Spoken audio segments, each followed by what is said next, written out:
DuckTalks is part of Res TV's network of podcasts. Check out res.tv for other great podcasts.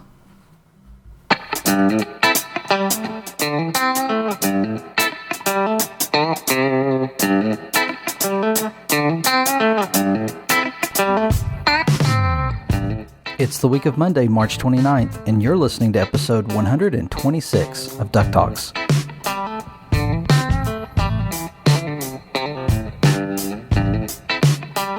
Hey there, Duck fans, and welcome to another podcast episode of DuckTalks. We are a Disney Afternooniverse and DuckTales fan podcast. We're excited to have this episode coming out to you. Glad that you're checking it out. I would imagine there's some of you who are listening for the very first time who've never heard our podcast. So I want to welcome you first of all. Hope you check out some of our previous podcasts, maybe some of our previous interviews, as well as our coverage of the DuckTales 2017 series that aired on Disney XD and the Disney Channel.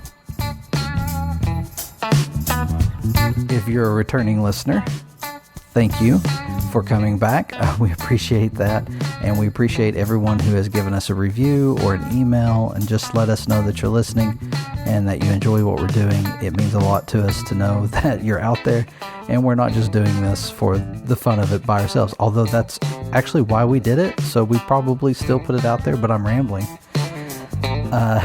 This is episode 126, and as you've probably read, probably seen in the thumbnail, we are going to be joined this week by Aaron Sparrow and James Silvani, and we are really excited to have them on the show. We've been looking forward to talking with them about their Disney Duck fandom and about the series of Darkwing Duck comics that they wrote and illustrated back in 2010 and 2014. We're huge fans of these comics, as were the people who made DuckTales, because it's referenced. I mean, one of the best titles in the series is a reference to Darkwing Duck's first comic story by these two. So, The Duck Knight Returns. Just a great, phenomenal series. Got me back into comics, and man, it ended too soon. It was heartbreaking when it ended back in 2000. I guess it was in 2014. We got 8 issues from Joe Books before the title was canceled, and man, it just felt too soon. And we've always loved Aaron's work and James' art, and we've been wanting to talk with them about their run on the character and maybe a little bit about the character. And it was a great conversation. And we went on for like 2 hours, but we still feel like there's more conversation to be had. So we're looking forward to having them on again. They've both said they'd be willing to come on again, and maybe we'll talk a little bit more about Darkwing Duck's 30th anniversary, which we will celebrate in September. I mean, we're going to celebrate all year, but in September, that is the actual anniversary. So we're looking forward to that. We hope you check us out online. You can find our blog, DuckTalks.com, and you'll find updates on Duck merchandise. We cover the Fantagraphics releases. Those have been really great. Fantagraphics is a sponsor of the show. We've recently been covering Funkoverse, Funko Games, also a partner with the show, and Beast Kingdoms. Those are 3 recent additions to supporters of our show. They realize that people who enjoy Disney Ducks come to our website, listen to our podcast to find out about the latest merchandise. And it's just very cool to us that we're able to do that for the community, that we're able to try to keep you up to speed with what's coming out. And we know there's some amazing people out there that keep up with that and let us know. It's a community effort, and we just enjoy being part of it. So thank you all for your support and checking out the website. You can also follow us over on Twitter at DuckTalks. And we just love having conversation with fellow fans about DuckTales and the Disney Afternooniverse and Darkwing Duck. So check us out there. That's all I'm going to do for selling us for right now. We hope you check us out and continue to interact with us. I'm going to go ahead and get to the interview, and I know that's what you're looking forward to. My name's Mitch. I'm one of the hosts. Joining me in this interview are my co-hosts, Pirate Steven and Josh, and they're not here for this recording, but we got together for the conversation with Aaron and James, and we had a good time. So with that being said, I'm going to go ahead and hand off to the interview.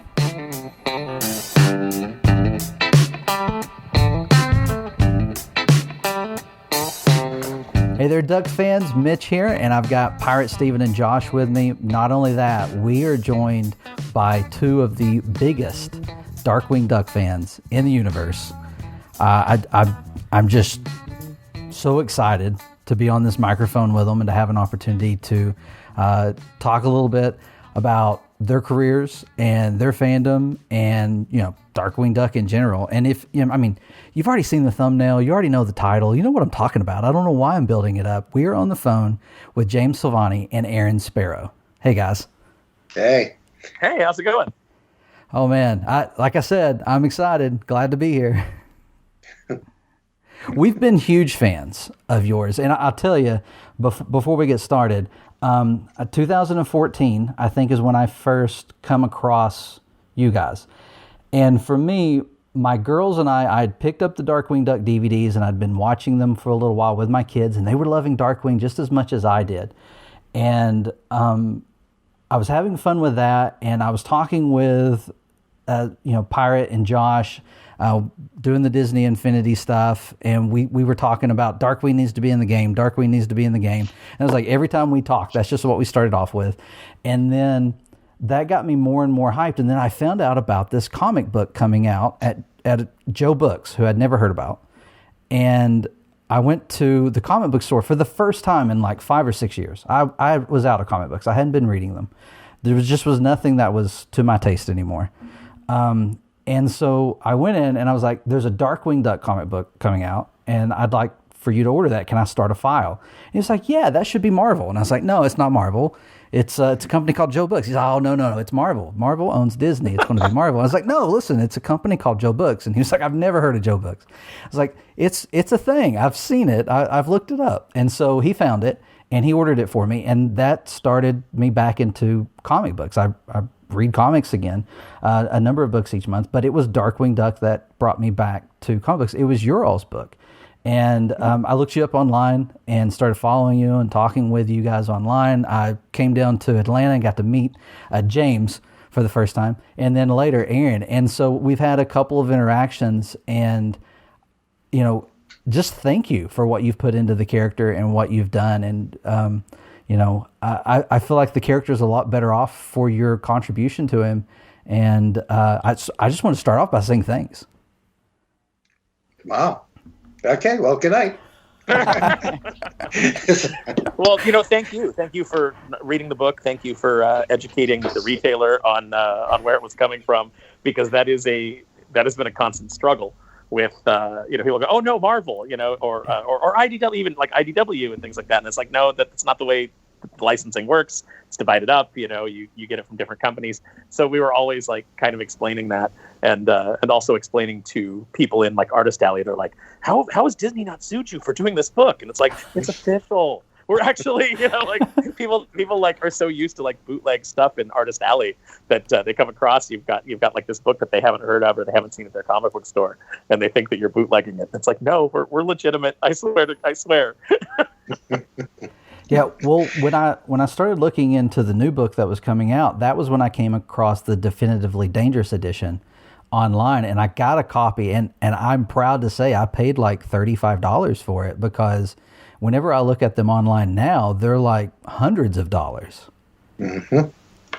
Yeah, it's we're now in the envious position of not being able to afford our own work. Yeah, well, it's a great collection, and I'd recommend anyone who can find a copy to pick it up. It's hard to find now. Like I said, when I find it online, it's pretty expensive. But there's also a couple of trades that you did on the most recent series that was a lot of fun, much in the spirit of the original show. So I highly recommend anyone who is a fan of the character, maybe some of our listeners newly introduced to the character through DuckTales, go back and read those. Not only watch the episodes on Disney Plus, but enjoy these books because they are fantastic. Thank you very much. That's it's nice to see that when we finally reach somebody, you and the 8 other people who read the book, we really appreciate you all. So. Well, I bought 8 copies of each issue, so I mean, Long Mitch. that doubled your sales right there. That's awesome. No, seriously, I bought issues for my kids, and they have them. And actually, you guys have signed a few of them. It was a great book. Ended too early. We'll talk about that in a little bit. But before we get into that, I'd love to hear, and I know our listeners would love to hear about your careers.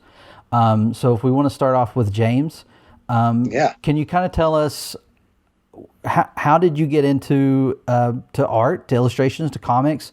I know your career has stretched beyond comics. So why don't you tell us a little bit about that? So when I got out of college, I dabbled in wanting to do comics. So I'd been going to Comic-Con in San Diego since I was a kid, and I knew I was not going to ever be one of those guys who drew Batman or Spider-Man or anything like that. I was more on the cartoony end of things, and I saw that DC had started publishing Animaniacs comics and Tiny Toons. And so I put some samples together of Animaniacs and showed him at one of their portfolio reviews that they did, and got a gig out of one of the few people who actually got a gig out of doing a portfolio review at San Diego Comic-Con. And I did a few issues of those, and that was my first foray into doing comics. And this was back when the show was originally on, back in the early 90s. Couple issues of that, and then moved more into licensing art and doing Ninja Turtles, Marvel Comics, Street Sharks, Wild West Cowboys of Moo Mesa, everything that spun off of that, and did that, and that paid so much better than doing comic books that I just kept going with licensing art for the next 20 years or so. Until I saw that Boom Studios was had the Disney license and started doing Muppet comics. And I thought, boy, this would be fun. This would be so great to get back into. And sent my material off to them. Aaron Sparrow got to take a look at that stuff, and surprisingly called me up and said, "Hey, want to do a fill-in on some Muppet comics?" And finished that up, and from there asked if I felt like drawing ducks, and rest is history. Well, James is actually being a little bit humble here. He posted. We had like Boom forums where it was back when forums were still a thing, and before the rise of social media. And he posted a New Zealand, I think it was like a 2 or 3 pager, in the Boom forums, like just kind of like showing what he could do. Like, hey, I love the Muppet comics, really inspired me to draw this piece. And I saw that, and I was at Boom, they had really jumped to the gun with their publishing plan. Disney likes to do things where they say like, hey, we've built in, before you start paying for this license, we've built in like 6 months to, 6 to 9 months of lead time that you don't have to pay for, where while you're producing things, we can get them in the approval pipeline, we can get them approved, so that basically you have some things stored up, because sometimes approvals take a long time. So, you've got some stuff that's already pre-approved before you launch. Publishers never take them up on that. Publishers always, as soon as they have that license, they announce and they start, putting things together. The problem is that always pushes you up against approvals, so you're always under the gun. So I was really under the gun with some of these Muppet books. Some of these books were really late, and the artists weren't keeping to their deadlines, and we had some problems. So when I saw James' work, I was like, oh, this guy's really good, and asked him if he wanted to do the fill-in. He ended up, and then the fill-in, when the pages came back, they were so good, and he sold all of the jokes that the writers had put in so well that I told him, I said, well, I'm just going to have you finish this series, and then we're going to put you on something else. And I was working on Darkwing in the background, and I wasn't talking to anybody about that, because the approval process, not through Disney, who was very enthusiastic for it, but just trying to convince Boom to do it was I was just butting up against like a brick wall. But I was still developing it, and I just couldn't really talk about it with anybody who was technically not in the bullpen. So I asked James. I had him on another Muppet book, and he asked me like, "What's next?" And I said, I want to bank some covers for different properties. Just in and I said, and you know what, just for laughs, why don't you give me a Disney Duck Disney Duck cover, for let's say Darkwing Duck. Just as if I was just like off the top of my head. Let me just see what you can do with like a property like Darkwing Duck. And James was like, okay. And he turned in a cover. And he didn't have any model sheets. So we didn't end up using that exact cover. We used a variation of it when he was able to refine it more. But I didn't give him any direction on it. I just told him, give me a cover. And the cover idea that he came back with was so fun and so in the spirit of the character. I was like, this is what we're doing. We're doing this book, and James is the artist. And we were off to the races. Yeah, I never heard that story. Well, and the art for the books, and I haven't read the Muppets. I don't know if they're collected somewhere to be able to get a hold of now. But way out of print. Yeah, way out of print. That's what I figured. Yeah. Mm-hmm. Maybe one day, with the Muppets being on Disney Plus and the Muppet Babies doing so well, you never know. But the Darkwing Duck comic, the art was part of what drew me to it initially, with the Joe Books run, and then of course the Definitively Dangerous edition as well. So it's very much, Aaron, you saw it when you saw his art. It's very much in line with the character and really works for the stories. Yeah, definitely. It really, like I said, he sells all the jokes, to the point where, when we were working on the series, I would write a joke and I would there'd be some dialogue to go along with it. And what I always do with James is I give him every like piece of dialogue, or every, I give him like a full script. It's not, we don't do it Marvel style. There may be times where I cheat, where I'm like, this is a fight scene, so I'm not even going to this is how much room you have, and this is where it has to end up. And then he'll go in, he'll fill in the blanks. But I'll give him a full script. Which he likes to see because it gives him an idea of what he needs to accomplish in the page. But often when the pages come back, I end up stripping dialogue out because it's no longer necessary to explain anything because the art has explained it so well. So that's always a really nice thing. And we always joke that I don't want to cover his beautiful art with my stupid words. So, as much as possible when he turns in pages, I try to, if I can't make that more fun, if the point is in the art and I have nothing to add to it, I'll just completely pull it out because he does such a great job of translating the script to the page.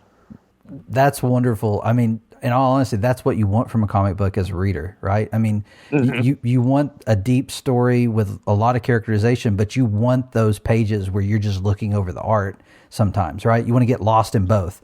So that's, I love hearing that from you. That's I really should cool. be getting paid more. This is great. I'd actually love to. We've talked about it before, about coming up with an idea, kind of like if you're a G.I. Joe fan, there's that very famous issue 21, the Silent Castle, that introduced Storm Shadow, where there's no dialogue whatsoever. It's all told through the art. And we've always talked about like, could we pull that off? Like, what would the story be? How could we do that? How could we do something fun with that idea where the art just tells the story? So, you never know, hopefully we get a chance to do that at some point. We're all rooting for you. So Aaron, why don't you tell us, how did you get into publishing and into writing? Well, I'd always wanted to be, I started out wanting to be a comic book artist. And when I was a kid, and I would draw all the time. And my grandmother thought she would do this really great thing. She took me to meet this Marvel writer. And I don't even remember who it was. And in my mind, he was smoking a cigarette at the table. I don't even remember if he was, but in my mind, that's kind of the attitude, where he basically gave me the comics will break your heart, kid speech, go be a dentist. And so that really kind of crushed me, and I stopped drawing for years and years and years. But I always was a big fan of the comic book medium and telling stories. And I knew that I wanted to do something along those lines, so I started writing.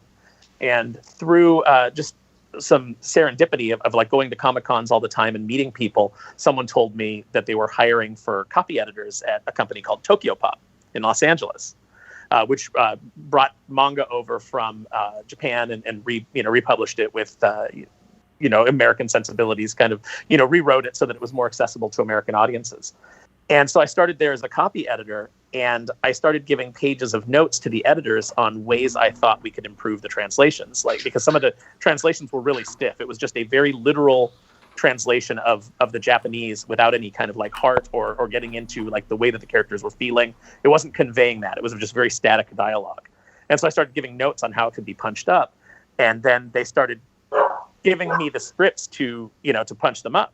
And so that's how I like kind of ended up there. And then later, an editor from Tokyopop, Mark Panizia, who went to work for Marvel, recommended me to Boom. And that's how I ended up at Boom.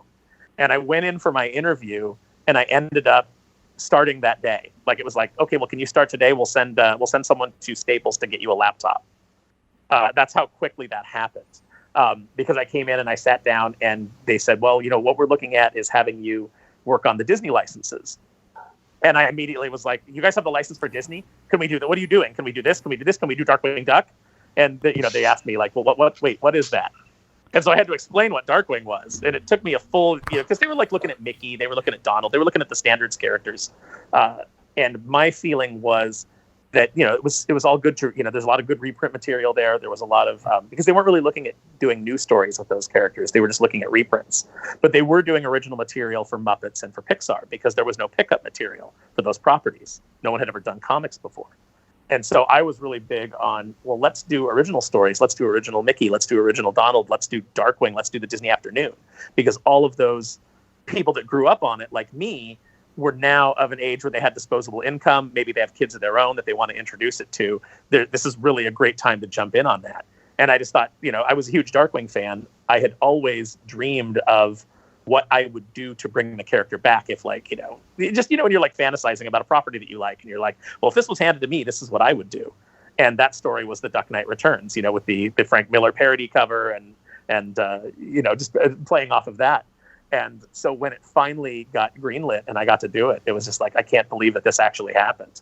Now, granted, it didn't happen in the way that I would have liked because, there was a lot of politics and a lot of various things going on at Boom. But, we did get to come back and deliver the product that, James and I kind of talked about when I pitched it to him, which was the Definitively Dangerous edition is very much in line with the tone and the way that we wanted to handle it. Yeah, I've wondered for a while. It's something we've talked about on our podcast, and I've asked online and never really had an answer. I wonder why there aren't new Disney stories being told in comic form. Like, we've been recently going through a lot of the Fantagraphic editions, the current releases of, republishing of stories that were told years and years ago, and they're just phenomenal. Like, I've never known this Mickey Mouse until I started reading through the Master series, and I'm now learning this character who's more than a mascot to me now. I mean, he's an adventurer that goes out and does things. He's a guy that sometimes has to flip hamburgers to make a few bucks because he's short on cash, or trying to reconnect with family or friends when he's been away for a while. And I don't understand why there aren't more new stories for these characters in the U.S. I realize there are for, like the Ducks, there are overseas, but in the U.S., it's just, I don't know. I've wondered that. I'd say it largely has to do with the direct market. James, would you kind of agree that that's been a real, that's kind of killed comics for kids in a lot of ways? When I used to get comics when I was a kid, I used to go to the dime store or Woolworths or something like that, and on the magazine rack there, they had a 5-pack of Gold Key comic reprints of Uncle Scrooge, Donald Duck, comics and stories, all these comics that were just older reprints of the Disney comics, and it was $1 to get these 5 comics, right? And those were my favorite comics when I was a kid. I mean, but they were just, that's it, the direct market, because those old books, you'd be able to find them anywhere. You could find them in the dime store, you could find them at Circle K or 7-Eleven or whatever those were, and kids would see these things. A cheap set of comics. Granted, they weren't anything new. You were talking about you want to see new comics, but it was comics, and it was getting them into the hands of kids everywhere, and they were recognizable characters that people were going to want to read about. And yeah, I mean, that's exactly it. You every time I meet somebody who's not in my industry or does what I do, and I say I do comic books, and it's 9 out of 10 times the reaction is, oh, they still make those, or oh, that's comics are still a thing, and you go, yes, they are. And where do you buy comics? And I go, well, 9 times out of 10 you have to go into a comic book store to get what you like. That's why people say that. They say, oh, they still make comics, because you don't see comics everywhere like you used to. And until they get out of that mold, we're in a dying industry. Yeah, I remember the joy as a kid of getting an opportunity to walk in the gas station, right? So you knew you were either getting candy or comics. And 9 times out of 10, I was going straight for that comic rack, the little spinner, and to see what was on there, what was going to be able to entertain me for the rest of the car ride or for the day or, whatever it was. And then, of course, the grocery store, you finally get to the magazine in the comic aisle, and it's like, okay, pick me up on your way back through. I'm going to stay here for a little bit. And, I fondly remember those. This is the first time Wizard magazine, the very first issue that I picked up was issue 9, the Venom cover. And I remember picking it up at a local grocery store while my parents were picking up our groceries. And it is sad that that comics aren't as accessible for kids. Every comic shop that I've shopped at in the last few years, since 2014, I guess, I've made a big push for, hey, where's your all ages stuff? Where's the stuff for, that a kid might see? Oh, have it in the front. That's a good idea. And stuff like that, because I think it's so important that the industry find a way to open up to young readers, not just new readers, but young readers, because like you said, it's kind of a dying industry. It's one of those, it's really heartbreaking having loved comics for so long. Like I said, I went a number of years where I didn't read anything. There just wasn't anything that appealed to me anymore. I think kind of maybe if indicators are what they are, and the big two, Marvel and DC, are moving more into the direction of graphic novels I don't know if it's necessarily collections of old books, but if they're going to do new stuff in more of a graphic novel format, and those books get into book fairs, that is probably a step in the right direction, because book fairs are the largest mover of kids' books anywhere, more so than Amazon, more so than Barnes & Noble, any of those outlets. If you put those things into book fairs, I think it'll really will do wonders for the industry. And you need to produce material that's kid friendly, and that is affordable for parents. Our parents don't feel. You're competing with so many things. Batman's like going up to like $6-7 an issue now, and that's pricing it out of the hands of kids, and they aren't really written for kids anymore to be accessible to kids. There's a lot of things that go on in comics now that like you would not want your small child reading. So it's tough to know what to trust. What I would like to see with this kind of shift that we're seeing in the industry. You're seeing more crowdfunding. So you're seeing more direct to consumer, which is good. I think that's a good way to reach out beyond the comic book stores and the comic book marketing, which for the longest time, our biggest problem with the Darkwing book was always marketing. It wasn't that the demand wasn't there. It was letting the people who love Darkwing Duck and who would read that comic know that it exists. And, James and I go from convention to convention, like a bunch of dirty hobos and, carnival folk. But we'll be sitting at the table and people will come up and they'll be like, oh, Darkwing Duck, I didn't know that there were comics. And, we tend to ask them if they're comic book fans. And a lot of them are like, yeah, I go to the comic book store every week. Yeah. But they've never heard of the book because it wasn't marketed. And, their retailer didn't order it because maybe their retailer is one of those people that's like, oh, kids comics. Well, I don't get kids in here, so I'm not going to order that book. And that's kind of the fate that befell Slave Labor Graphics Gargoyles series as well. Yeah. Is that retailers were sticking it back in the kids, in wherever their kids section was. And that's a book that obviously has cross-generational appeal. So, there's a big disconnect between comic book marketing from the publishers to comic book stores being able to market the product to customers that come in. And I think that's been a huge problem in the industry. So hopefully, like James says, getting these things out to book fairs will, start to get people back involved in this medium. Yeah, I would hate to see it go. I try to get my kids, they go to the comic book shop with me, and we'll pick up a random book, My Little Pony. There's still some Disney ones. Well, there used to be. There's not much right now, but we would pick up, and I'd say just pick a book out. I don't care what it is. I'm going to buy you a book. You read a book. You write me a page on the book, and I'll give you $5. Whatever I can do to get them to read. Can I get in on that? Yeah, exactly. I'll get you a paper on a book. It's like, just write me a page. Do you feel like the digital age is tampering with comics at all? Well, I mean, I think it's tampering with comics in the sense that it has made comic books much easier to pirate.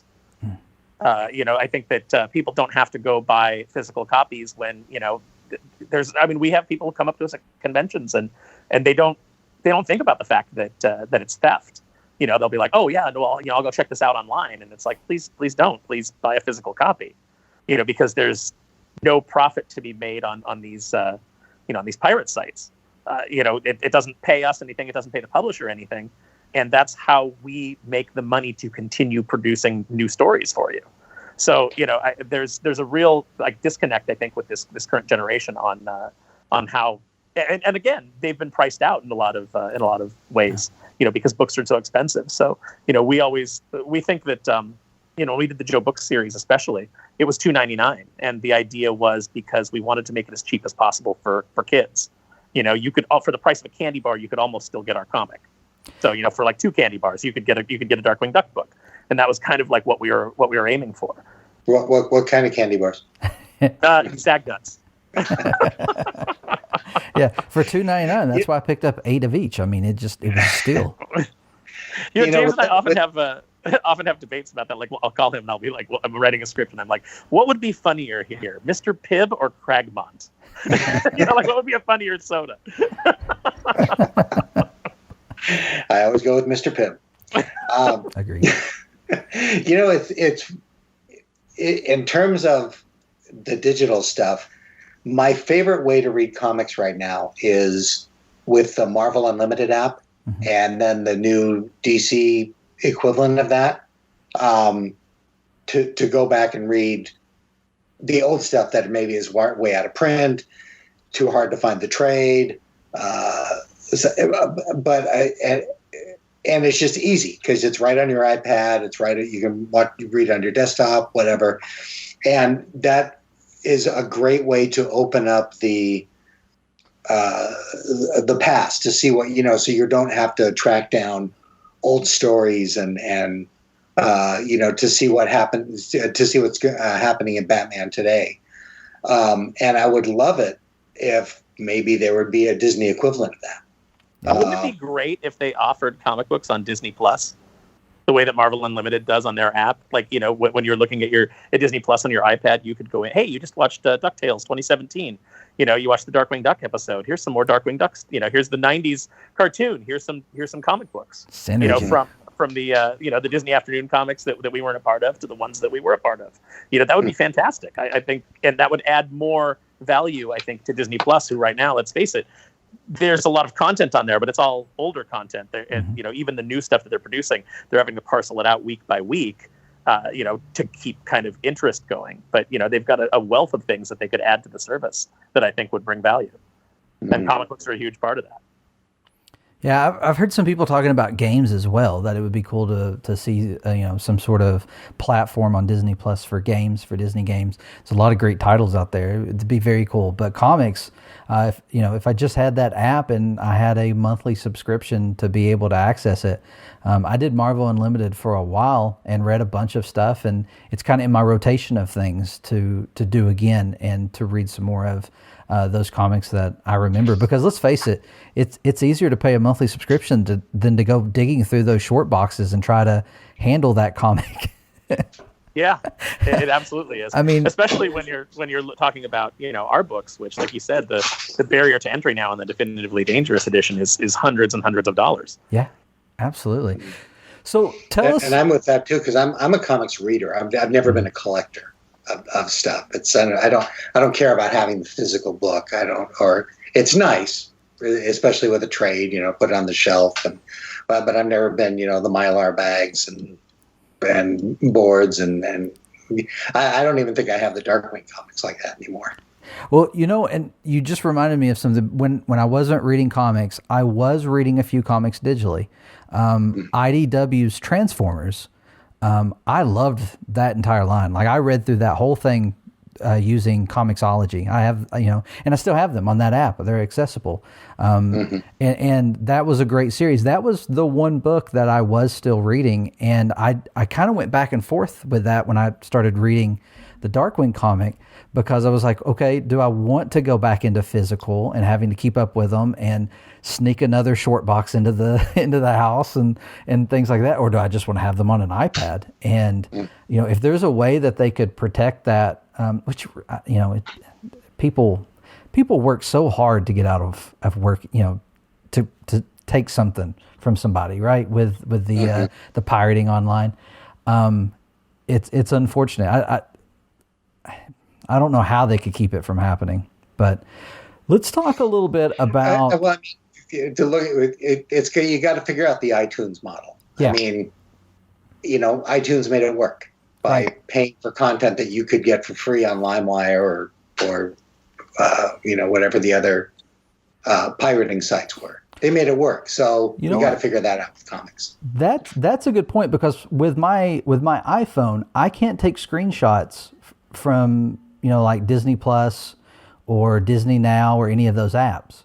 So like for a website, sometimes you want to get a screenshot, right, of something from the show, and I can't do it from the phone. So there is a way to lock it out to that degree. They just need to sophisticate that to the point that, Windows and I can do it from my computer. I just can't do it from the mobile phone. So they just need to protect it. I don't know why they haven't.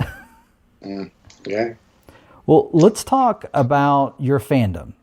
Specifically Disney. You guys have already brought up some properties that we know you love, but let's hear a little bit about where your Disney fandom comes from. What kind of got you excited about Darkwing? What pushed you in that direction? Aaron, if you want to start off, Disney Ducks. Where's your Disney fandom at? Where'd it come from?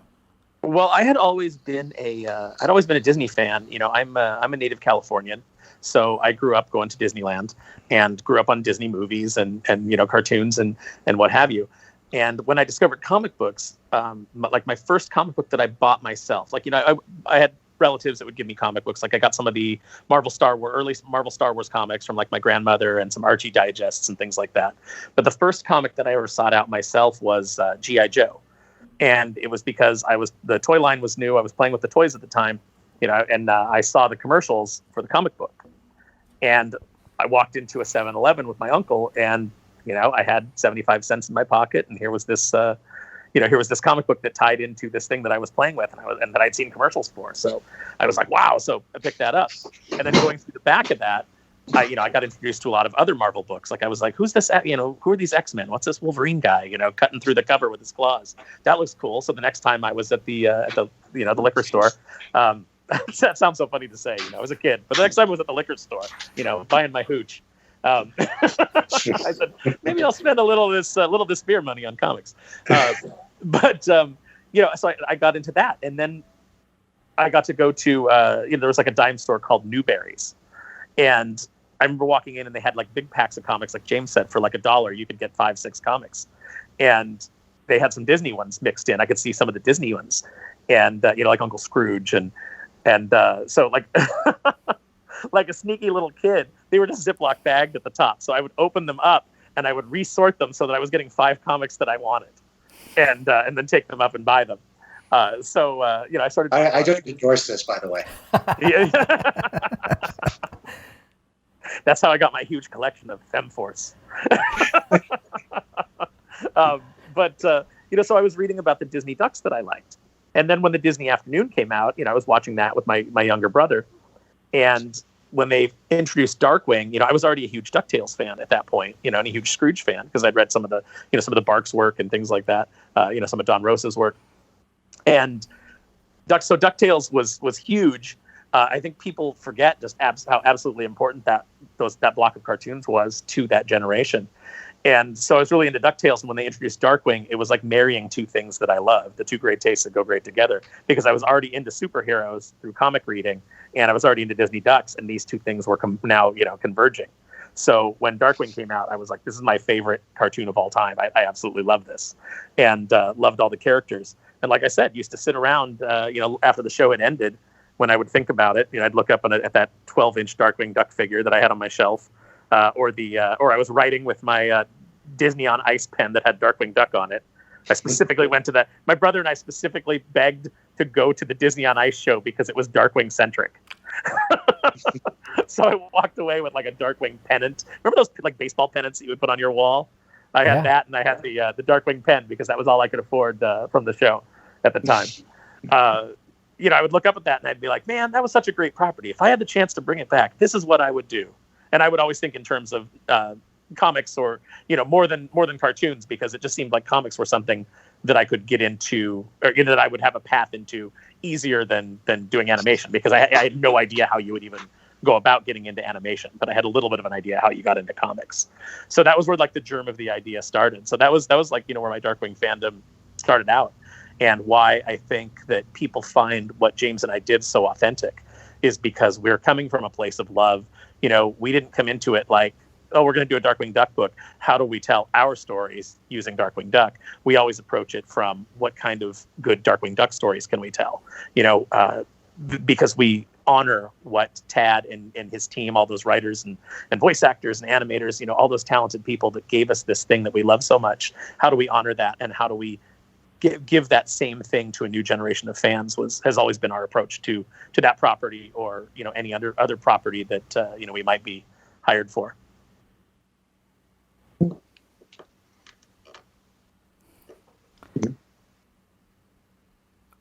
I derailed everything, didn't I? No. I was trying to give everyone else an opportunity, and I hesitated too long. I see Pirates ready. I know you're a big Gargoyles fan, and I know you saw that NECA figure that's coming out. Yeah, I actually wrote a piece for Pirates and Princesses on it because I'm so psyched that we're getting that figure and more figures. A line, they're doing the whole. I guess they said they've got like 5 already made. Already molded up and ready to show off. And they're going to do like reveals over the next couple months. And I couldn't be more psyched. I immediately texted that to Greg. And Greg, for those who don't know, Greg Weisman, the creator of the Gargoyles show. I texted it to him, and he wrote back to me and he said, "This is great. Is this a custom?" And I was like, "No, Greg, they're actually doing this." And he was like, "Oh my gosh!" And I also deal in toys, so he was like, "Are you getting these?" And I was like, "Yeah." And he's like, "I'll take 3." I was like, "Don't worry, man, I got you covered."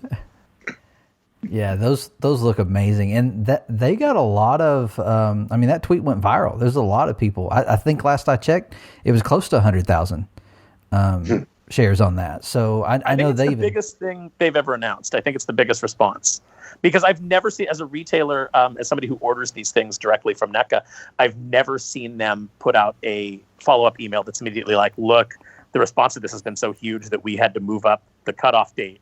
So you need to have all your orders in by this date." They actually had to move that up because I think that the sheer amount, the sheer response they got to it, and I know that I'm ordering plenty. I can't wait. I'm so excited for that. And people might not know this, but I've been trying to get a new Gargoyles comic going, like we did with Darkwing. I've been trying to do that for over 10 years now. Every publisher I've ever worked for, been trying to get that going with Greg writing and continuing the story. And so couldn't be happier to see Gargoyles getting some love. How psyched were you when you saw the cameo at the DuckTales finale episode?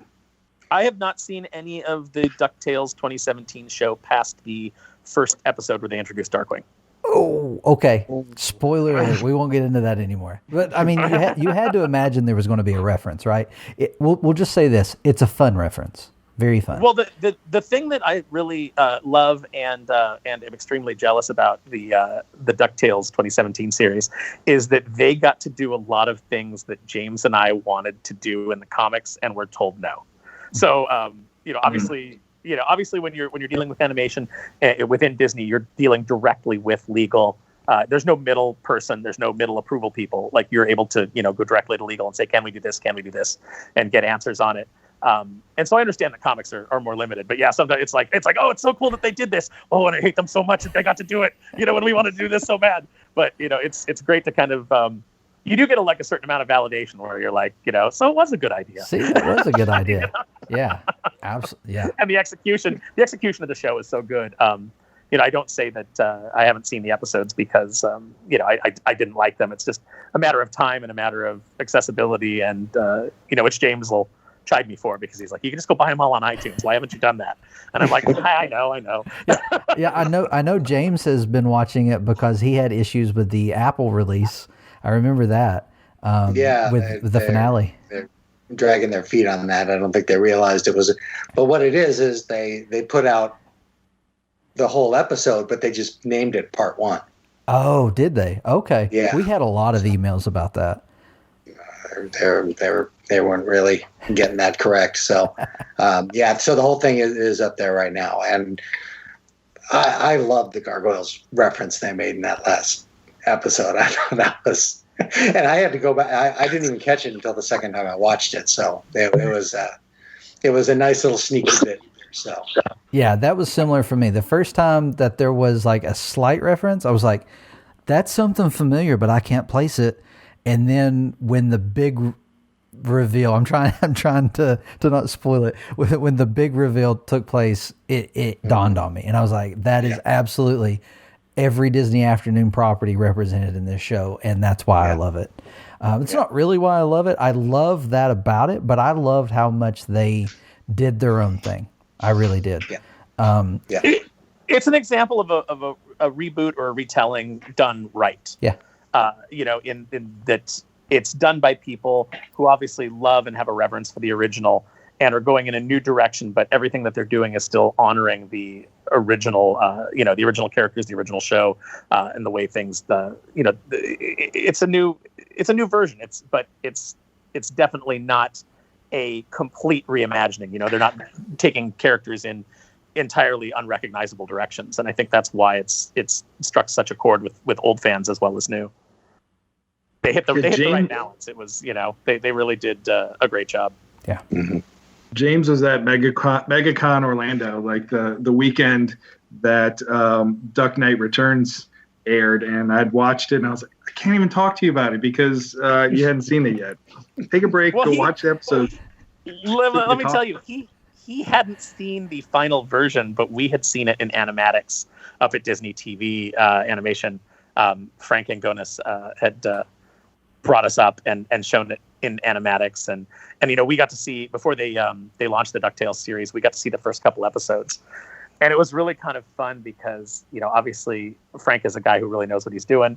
They had such a reverence and a love for all this, but I saw that moment that I had the night before our first Joe Books issue came out, where I called James and I was like, I've been living with this first issue so long, and I've gone through so many drafts of it and re-edited it and looked at every stage of it, and now it's about to come out, and I don't know if it's any good. I was like, I can't tell anymore because I'm so close to it. Is it good? Is it? And he's like, calm down. It's good. You did a good job. And I'm like, I don't know. Are people going to like it? Like, it's kind of and I had that like moment of panic. And I remember after we watched the first two episodes, and James and I are laughing through them and having a good time, Frank turns off the episodes that he showed us, and we're like, wow, that was really great. And he goes, I got to ask you. He says, I've got to ask you right now. Is it DuckTales? And in that moment, I saw that same thing that I had gone through, where it's like, man, I've been living with this so long, I can't even tell anymore. What if I'm wrong? What if this is all about to run aground? So that was kind of neat, because it was like, obviously this show is in the hands of somebody who cares deeply about getting this right. Yeah. We've been saying for fans by fans, and I said that about Your All's Comic, and I've said that about this show. I think it's apparent how much they love the properties. And I think that's great for the Disney afternoon right now. I think we're in a good time where there's a lot of people who are coming back to it, and like us, sharing it with kids and reliving it. And then, there's a lot of new fans who are really, finding it for the first time from DuckTales. And that was one of the things that, we would get those emails every now and then from people or comments on the website of how, it's so different. They don't like this. They don't like that character, this or that. And it's not my ducks. It's just not my ducks. And I was like, that's okay. It's not meant to be your ducks, right? You have your ducks.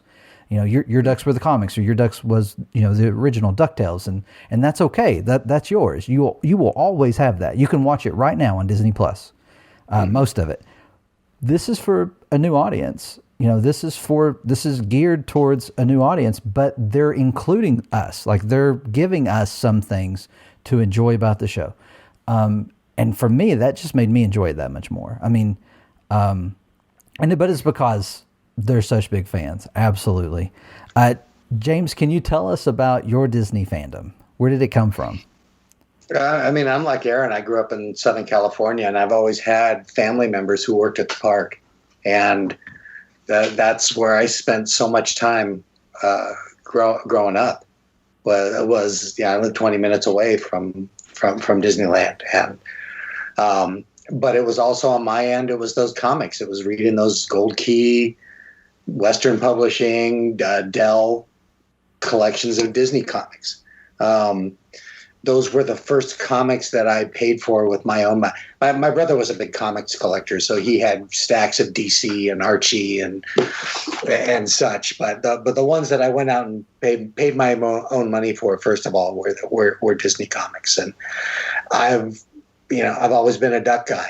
And Carl Barks. I mean, these fanographic collections at the Carl Barks Library are just such. I don't think I've ever been more nostalgic reading a collection of stuff I used to read before. Just the way they're done with the original colors, the page layout, everything. It just sucks me right back into being 5 years old and reading those stacks of books that I had. Because I always had family that worked for Disney in one capacity or the other, we always had access to the movies. The holidays would be spent with the parents upstairs getting drunk and the kids downstairs watching Disney movies on a movie projector in the basement. And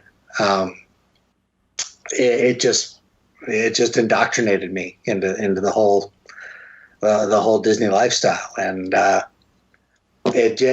course, you go through that era when you're maybe post high school where I was into watching Transformers cartoons and now Disney wasn't doing anything cool at the time. And then I think it was I think once Little Mermaid came out, that's what kind of sucked me back into all things Disney again.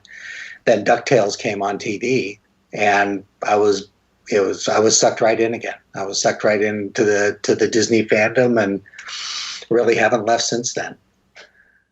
So the DuckTales comics or the DuckTales cartoons were a nice throwback to those comics I read as a kid. I've always, and it wasn't even with the Carl Barks comics, the Donald stories I necessarily resonated with, but it was always Scrooge. If I had a favorite Disney character, I know it should be Darkwing, but my favorite character is always going to be Scrooge.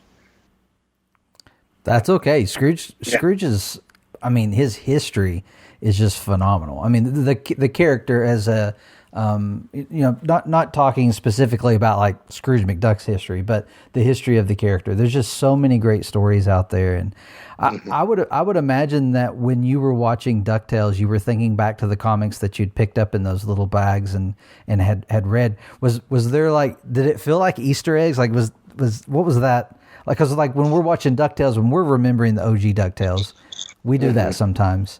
Yeah. Did you catch some of those stories? Do you have memories of that? I mean, the first thing that I love that they're doing with the new shows is that they put Scrooge in the red coat with the black collar and the black cuffs, and spats. And I thought, yeah, that's comic Scrooge right there. That's not the blue coated, DuckTales Scrooge. And that made me think, oh, this is going to be in good hands. And I like that Donald was wearing the black sailor shirt. Yes.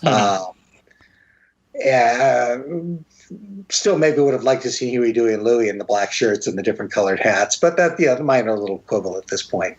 But yeah, the respect that was done, and with the backgrounds, with the dotted backgrounds. The tone really, that really sold it. Yeah, and the pie eyes, the pie eyes with the on all the characters. Just that, it's such a nice reverence for the comics that I'm sold. I'm in, because you got me 100% here.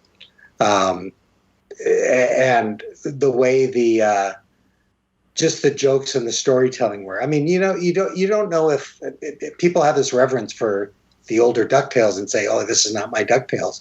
If you go back and watch the older DuckTales, it was great for when you were a kid. Mm-hmm.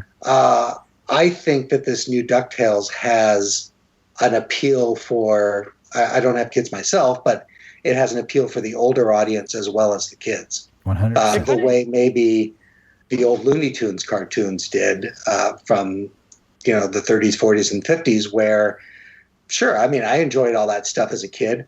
I didn't get the jokes until I was an adult, mm-hmm. but and same thing with this new DuckTales, and I think they nail it perfectly.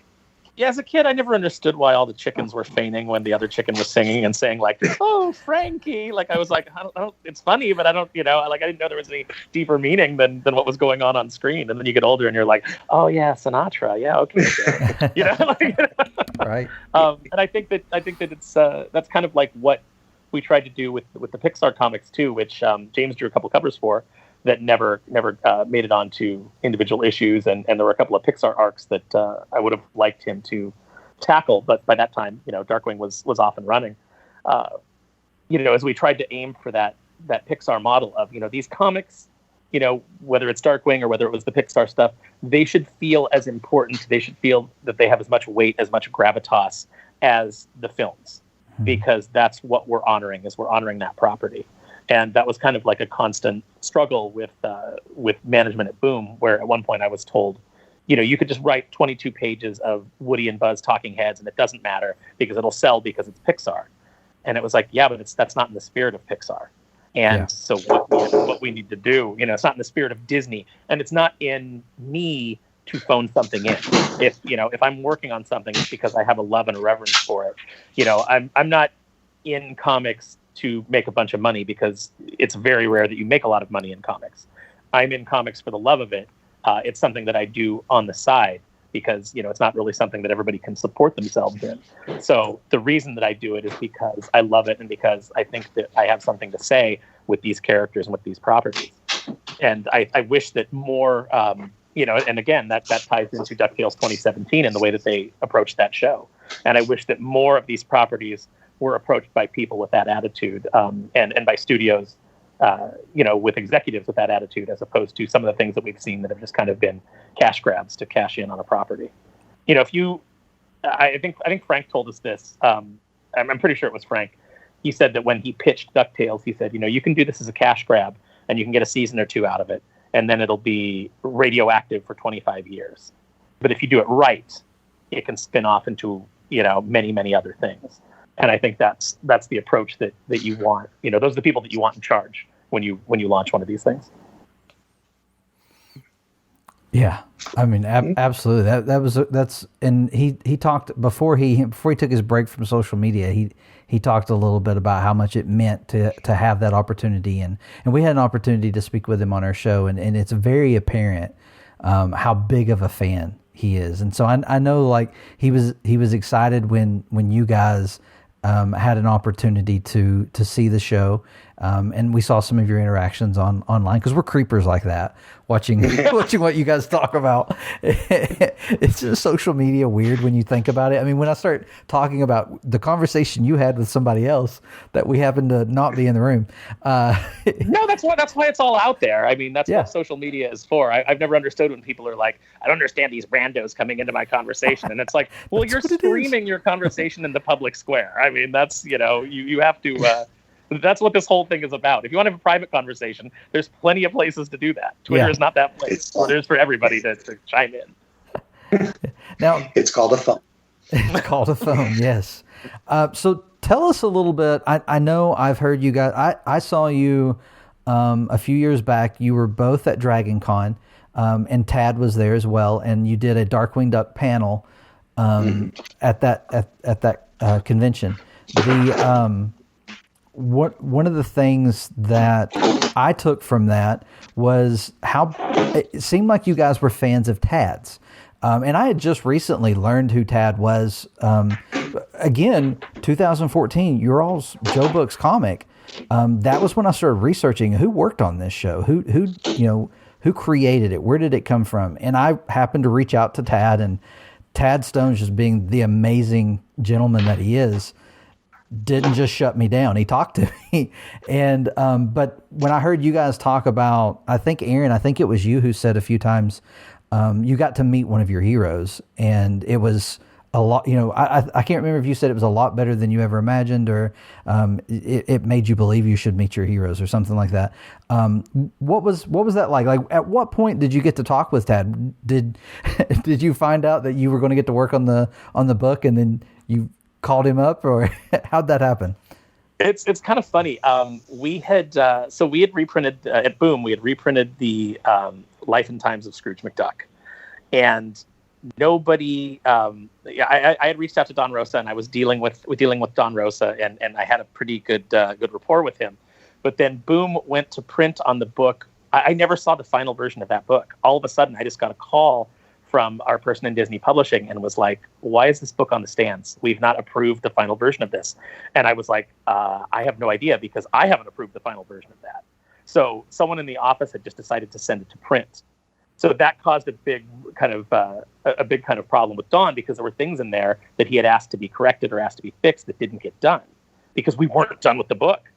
And so I was expressly forbidden to contact Tad before we made the announcement that we were going to do the book, because they were afraid that it was going to be a PR problem. Because if Tad was a crazy, creator who is like, they're taking my duck and they're going to ruin him, on social media, that would be, a disaster. So I wasn't allowed to contact him, but I knew that I wanted to talk to him, because I was like, I wanted to run the scripts by him and make sure that he was good with what we were doing. And so we're working on the book. We're gearing up for the announcement at it was Emerald City, where I made the announcement, and the place went nuts. That was awesome. But I remember David Peterson, who's a great artist. He does Mouse Guard, really great. He was doing covers for us for Muppets, so he had access to the Boom server. And when going through when uploading things on the server, he saw a folder called Darkwing, and he went in and he looked, and James's cover was in there, and he contacted me, and he's like, I know Tad, the creator of Darkwing. Are you guys doing a Darkwing book? And I was like, David, I can't say. And he's like, you're doing a Darkwing book, aren't you? And I'm like, I can neither confirm nor deny that we're doing a Darkwing book. And he's like, well, do you want me to put you in contact with Tad? And I said, very much, but I can't talk to him until we make the announcement. So please don't say anything to him. I'll contact him as soon as the announcement's made. And so we went to Emerald City. We were doing the Boom panel. At the time, they were doing Irredeemable and Incorruptible with Mark Waid. So Waid was on the panel, and he was talking about that. And so Waid's books were popular, and then the Boom announced some other things that didn't quite get the reaction from the crowd. And I started to get the feeling that most people were there for the Disney books, like just watching sitting up there at the table and watching the crowd, and like what they I'm like looking at their shirts, and I'm like, there's a Disney shirt. There's a Disney shirt. I'm like kind of assessing the crowd. And so we get to the Boom Kids portion, where I take over and talk about what we're going to be doing.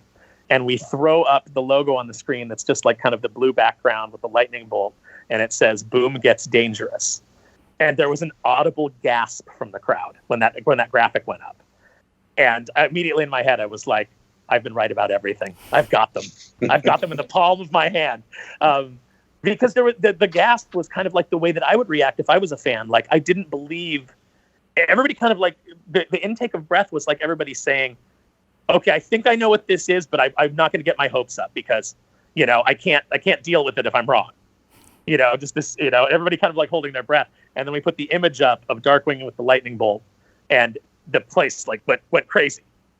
And so I started talking about the book and what we were doing and what our plans were. And while I'm doing that, my assistant editors start sending me all of the social media. Like my phone starts lighting up while I'm sitting at their panel with all the tweets and things like that of people talking about it already. There's going to be a Darkwing Duck book from Boom, and everybody kind of going crazy. So it was a vindication for me because I had fought so hard to get that book published and to convince the powers that be at Boom that it was going to be the biggest thing that we could have possibly done. Even bigger than the Pixar books. I said, you don't understand. I've kind of got my finger on the pulse of this fandom because I am part of this fandom. I know what, and maybe that was, part of the reservation is they thought, well, you're a fan, so you're biased. But, I knew what the potential was for the Disney Afternoon and for Darkwing in particular. So it was really a cool moment. And then right after that, I reached out to Tad and went and had dinner with him. And he could not have been more magnanimous. I presented the story to him. He went through and he told me he's just such a great fountain of ideas. He's like, you could do this, you could do this, you could do this. You could spin the character off this way. He said, I like what you've got here, but it needs more Goslin. Remember that Goslin is the heart of the show. And I was like, oh, you're right. And I remember being asked, if you go to dinner with Tad and he doesn't like what you're doing, what are you going to do? And I said, then I'm going to scrap it and start over and do something that's more in line with what he thinks I should do, because obviously he knows. My answer was have him pick up the check. No, I paid for dinner, which I think is why he agreed to go. No, and the funny thing is, Boom didn't pick up the check. I paid for dinner out of my own pocket. So I'm always proud of that fact. It was at the Elephant Bar, which was a restaurant that Tad liked in Burbank. So I come back to the office, and everybody's kind of like, well, how did it go? And so just to mess with everybody, I pretended that Tad was a maniac. I said, okay. I said, I don't know what to do, because I went in there and Tad started talking about, being the creator of Darkwing. I said, and then he was talking about being the creator of Mickey Mouse. And I'm pretty sure by the end of the evening, he thought he had created me. everybody's face is pale, oh my gosh, what are we going to do? And I was like, no, I'm just kidding. He was great. He couldn't have been better. It's going to be a fantastic working relationship, I think. And I couldn't wait to get Tad in to write some things. So even though I had been fired at that point, the Tad story in the annual was something that I had set in motion. The entire series was drafted from things that I had set in motion and outlines that I had done, and and James and I ghostwriting in the background. So. It was just really gratifying to see him come back and do a story and introduce the first new villain of the series, which, of course, was Chrono Duck. Yeah. He's been an amazing supporter of everything that has come out with Darkwing. I know when rumors started getting out there of how Darkwing would show up in DuckTalks 2017, and we had some stuff sent to us, and I looked at it and I was like, oh no, I wish I didn't know that. And I told Josh and Pirate, I was like, hey, someone sent us this, but I don't know that you want to know what's on it. and I looked at it, it was audio. I said, I don't know that you want to know what this is. And so we just kind of left it at that. Josh and I may have talked about it one other time, but Pirate was like, nope, I don't want spoilers. Don't spoil anything for me. And so I was a little worried because it was a TV show, the old Batman sitcom back in the day, and Launchpad grew up with it. And I was like, okay, that's cool. That's very cool. But at the same time, what do you do with him after that? And then it was Tad who really set my mind at ease. He didn't spoil anything. He didn't tell me, because I voiced my reservation, and he didn't spoil anything. He didn't tell me anything, but all he said was, it's going to be great. And I was like, that's really cool that he would say that. The fact that I don't feel like he would trash it in front of me, but I don't think he would say, I think it's going to be great, if he didn't think it was going to be great. And it was great. I mean, it absolutely was. But his support for your book, I remember when I was starting to research and I found out that, there had been other issues and a run before the Joe Books run. And when I was looking into who had worked on the original show and everything, and come across Tad, and was starting to look at what he was talking about on social media when he was talking about the comic and you guys, and he just gave you guys so much support. And I thought that was very cool, very, very cool. He and Jim Cummings both have been hugely supportive. Rob Paulson, everybody involved with the show, Katie Lee, all the voice actors that I've appeared with on panels over the years, just could not be more supportive and more excited. And I really love all of them, and it's part of the reason that when it comes to character voice, with the voice actors, I strive so hard to write dialogue that feels like it's coming from them. I think to myself, how would Rob deliver this line? Where would Steelbeak's laugh be? How would Katie have Honker, say this? And so getting to actually meet all of them over the years and interact with them and kind of pick their brains, I think has helped me be a better writer of those characters. And Tad has made me a better storyteller, because you'll sit down and you'll present an idea to him, and you'll get a back and forth going on things that you could do and feed off of each other's creative energy, and it becomes really, really fun. I think the best compliment, one of the most cherished compliments I've ever gotten in my life, is when Tad sent me back notes on a script, and the only note he like, the whole note was just, "This was funny." And I was like, "I've made Chad laugh. Yes." Yeah, that's good. It's funny you say that about hearing the voices. I don't know if you remember this, but a while back I told you I had not read the final story in Tales of the Duck Knight. The single issue has been sealed since the day I bought it. Not because I'm an overly collector, but just because I wasn't ready to read that last story. And I told you that one day online, or it may have been while I was at Dragon Con. I can't remember. But you and I spoke about it, and you told me, like, when you're ready, you should read it. And I read it tonight before we got on the mic. I was like, you know what, I got to read this. I still haven't done it. And I absolutely, in that story, I don't remember the title of it, but with Bushroot, it's a really great Bushroot story, by the way. But with Bushroot and Gizmo Duck and Gosselin, and we even had Steelbeak in that story. I heard all of the lines exactly how I would have if I was watching the show. And I think that's a testament to just how great a job you guys did. Not only the lines, but also the delivery in the artwork as well. I mean, it's just so much those characters. I got one question about the Joe Books comic, or one question specifically. The guys may have something else. The tie. Where did the tie come from versus the turtleneck? I'll let James take this one. Yeah, that's another that is another gift from Tad Stones. We were somewhere, of all of us, and Tad was doodling on a napkin, and not a napkin, just probably a random piece of paper, and he drew Darkwing with a tie, and it just something clicked, and it's like, can we have that? Can we do that? And it was almost like a blessing, like, yeah, go make it your own, go.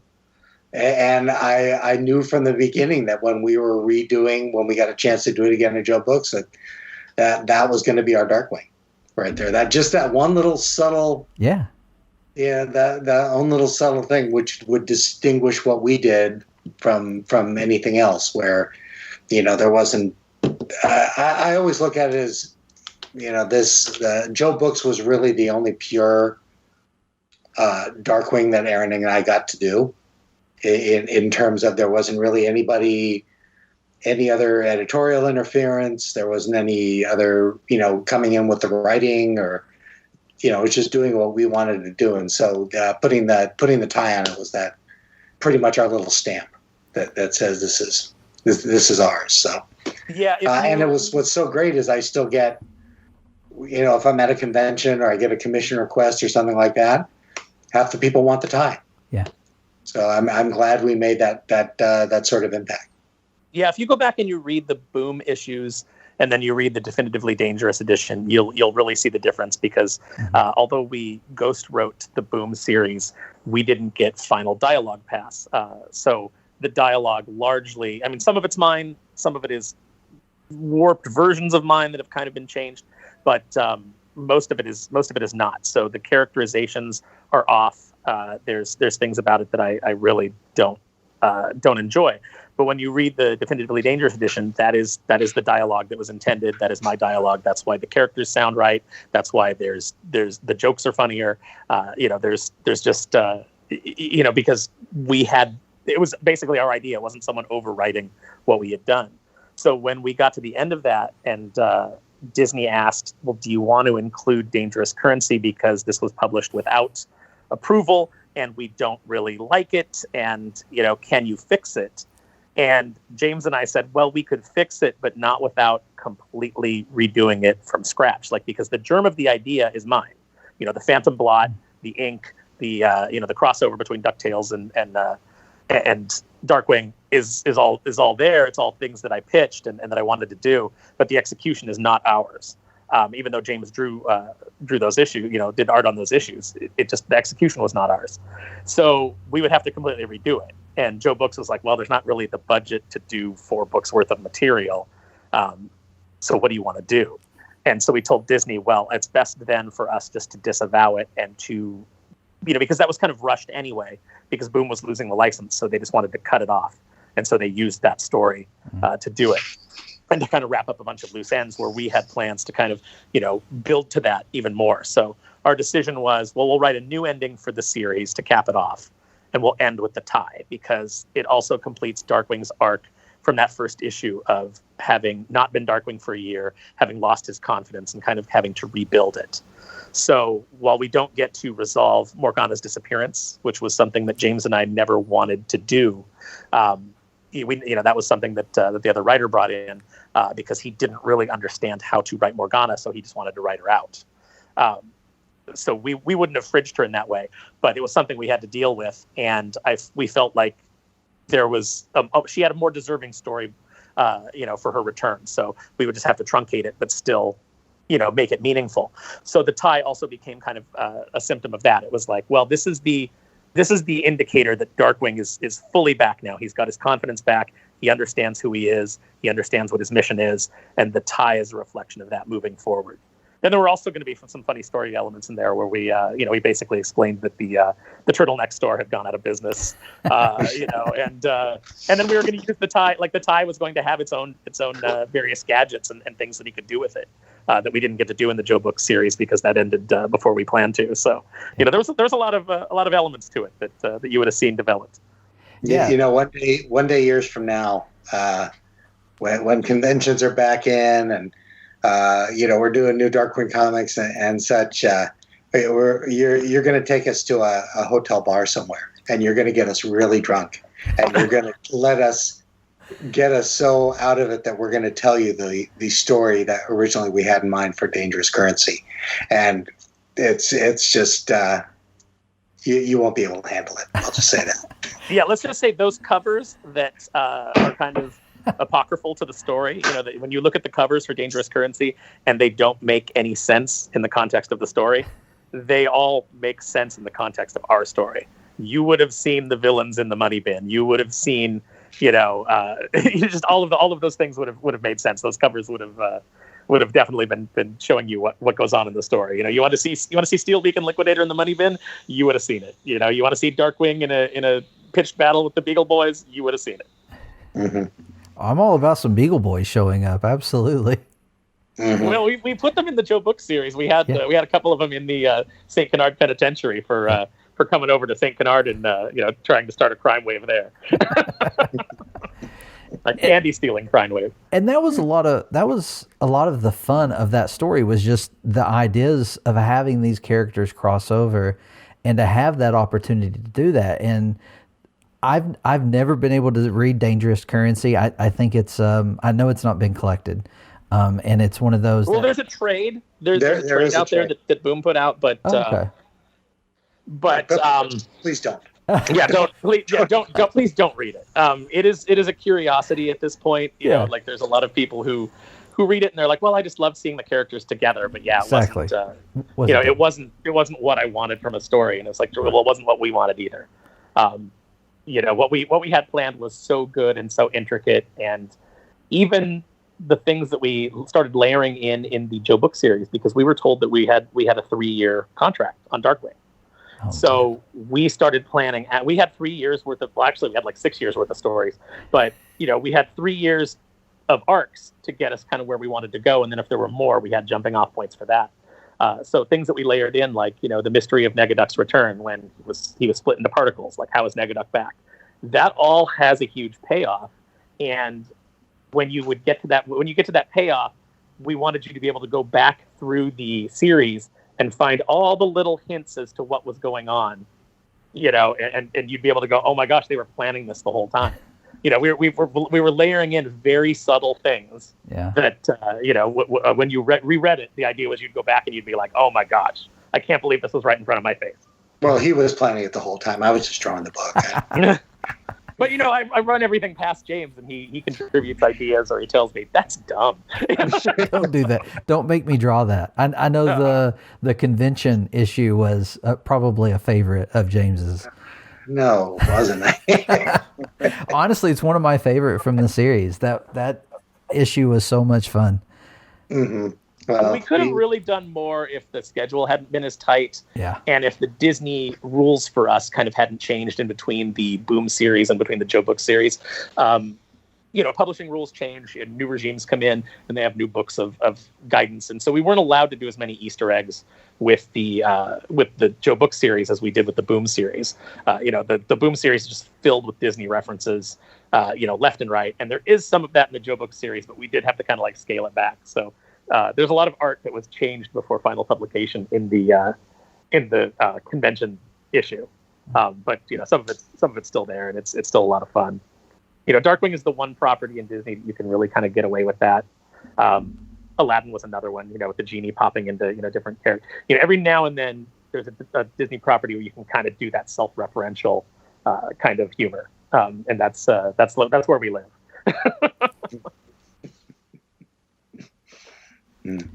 I like the little cameo that you all appear in that issue in the comic, and it's not a flattering portrayal either. I think that's the important thing. When you do, I'm really not interested in people doing self-inserts as characters. But if you are going to do it, I think that you have to be self-deprecating, and we definitely strove for that with our little appearance in the book. Well, that taught me that I didn't know what that was before that, but that taught me the meaning of what Ducksona was. Yeah. A lot of that going on now. Now I hope I forget it. Would you? So just to make it a duck reference, would you be James Bilvani? Yeah. in that universe. Just because your name gets to say the same. Yeah, you get to keep yours. Because I was a duck in the book. I remember people were asking us, why weren't you a sparrow? And I was like, I don't know. I wanted to be a duck. It's like the question that we always hear: is Launchpad a pelican? Yeah. That's a debate that pops up every now and then online. That Launchpad's Bill, he must be a pelican. Like, no, he's a duck. Do you punch those people? Well, they're online. You can't. Yeah. But I mean, no, he's not. The convention issue was a fun way to bring back our most requested returning villain. We would get messages, even on the Boom series, people would ask us all the time, are you going to bring back Splatter Phoenix? Yeah. She has such a huge following as a villain. For a character that only appeared in 2 episodes, her following is immense. And I think once we brought back Fluffy from the Disney Afternoon, or the Disney Adventures comics, and kind of retold his story in a way that, I've never gotten to talk to Doug Gray about it, but we really tried to add something to it in the retelling, but also stick really close to his original vision, which wasn't the published vision. We tried to kind of walk that fine line. So I would love to talk to him sometime. If you guys ever get him on the show to talk about some of his Disney Adventures comics, I'd love to find out if he ever saw it and what he thought of it, because it really was a love letter to what he had done. But I think once people saw Fluffy, they kind of were like, well, why don't you bring back Splatter Phoenix? That kind of fired up again, and it was like, oh, don't worry. we have big plans. Even beyond that issue, we have we have big plans for Splatter Phoenix. So yeah. Well, her would definitely have occurred. Her name's dropped in that final issue. Was it issue 8? Was that the last one that was published? I think that was the number. Yes. Yeah. So there's a name drop in that one, I believe, about her being moved or something. Yeah, they're bringing the comic book that she's trapped into the prison, That's and you see Negaduck. Yeah, you see Negaduck looking out the window with the binoculars, going, like, well, isn't this interesting? Yeah. Yeah. Have you pitched the life and times of Launchpad McQuack to Fantagraphics yet?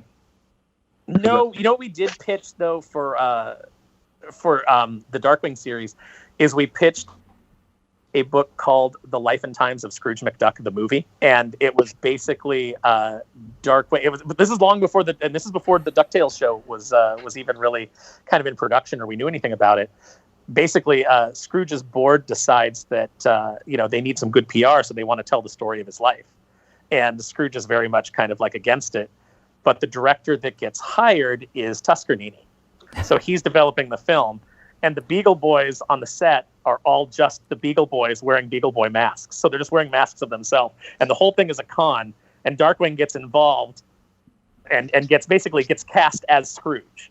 So it kind of like, it's like Darkwing is an actor playing Scrooge. And then in the DuckTales show, of course, Jim Sterling is the original actor. And then Drake Mallard is an actor. And it was just kind of like all this neat little synergy. And there's some other things that came about too. Originally Mark Beeks on the show was pitched as Mark Duckerberg, and then legal was like, maybe it's a not. little close. Yeah, little on the bill there. But we had already had a joke in the book where Darkwing refers to his Beak Book page. So when they renamed him Mark Beeks, it was like, oh, I don't know if that was because they had, because I know Frank read the comics. I don't know if that was because the comics were read or it was just one of those happy coincidences. But it was like, oh, it just kind of like further validated our little joke there, about Facebook and the Duck universe. Yeah, that's fun. I those little references are great in the show. Can you tell us a little bit about when you did visit the studio? I mean, I think you said that you had an opportunity to preview some of the episodes. What was that like? I know Darkwing had to be the subject of why you were invited, or did you guys reach out and ask? I imagine they invited you. It was funny because I actually had met Frank at San Diego Comic-Con a couple of times before this at all. He used to commission me for artwork, and I had no idea that he was he was the guy who was working on this stuff, and he had reached out to us and said, hey, we'd love to have you guys come out and take a look at what we did. And so Aaron and I were thinking, oh God, this is great. We're in the TV world now. We're moving on up in the world from this ghetto of comics here. So we got a copy of the Definitively Dangerous edition and both signed it, and we were bringing it up to him as a gift. And we get into his office there and hand it to him, and he goes, oh, well, I've already got my copy right here. And pulled it out of his bookshelf. Yeah, pulled out of his bookshelf. And then the other thing he did is he brought out his sketchbook where I had done commissions for him in the past. Yeah. And I go, oh, well, Mr. Fancy Pants here with the stuff. And I mean, we all just kind of got along pretty swimmingly after that because, you're both of us, when we started working on it professionally, we all came in as fans, and we kind of bonded over that fandom, and it kind of went from there. And we probably went up 2 or 3 times a piece to check out what they were doing, and he would give us the heads up on what's coming up in the season and how it was Darkwing related. And I tell you, it was a great privilege to go and be able to see that, and I felt very safe, or I felt very good that everything was in safe hands after every visit we made. Yeah, I remember. I think it was before we went up and met Frank. We were maybe at WonderCon. It was a local show in Southern California, but we were sitting at the table, signing books and talking to people about Darkwing, and some fans came up and they were like, "Oh, have you seen the thing for this new DuckTales?" And we were like, "Yeah, we have." And they're like, "Oh, I don't know about this." And I both of us were like, I think you should give it a chance. I think there's a lot of things that we think look good about it. Like we hadn't even talked to Frank at this point, or knew any like inside information. We had just kind of seen the announcement, and we're like, talking about the art style and like the decisions that were made and how we, we're going to take a wait and see approach, but we feel positive about it. We feel like it's going to be good, and there's a really strong chance that we're going to like it. I think you should give it a chance. And the fans walked away from the table. And then someone who was thumbing through James's art said, "Hi, I'm Madison. I work on the DuckTales show. Thank you for saying that." And it was Madison Bateman, and that was the first time that we met her. And she's just delightful. She's working on an animated series now. I think she's a showrunner, which is just great to see because having had lunch with her a few times too, and hung out with her at San Diego. She's just a great writer and a great person to be doing that. So it's kind of funny, like all these little connections that were made before we even knew, that we were going to get invited up. Mm-hmm. Madison's been great. We like to talk about her music numbers that are in the show, and I don't understand when people have, when they're not willing to give something a chance, right?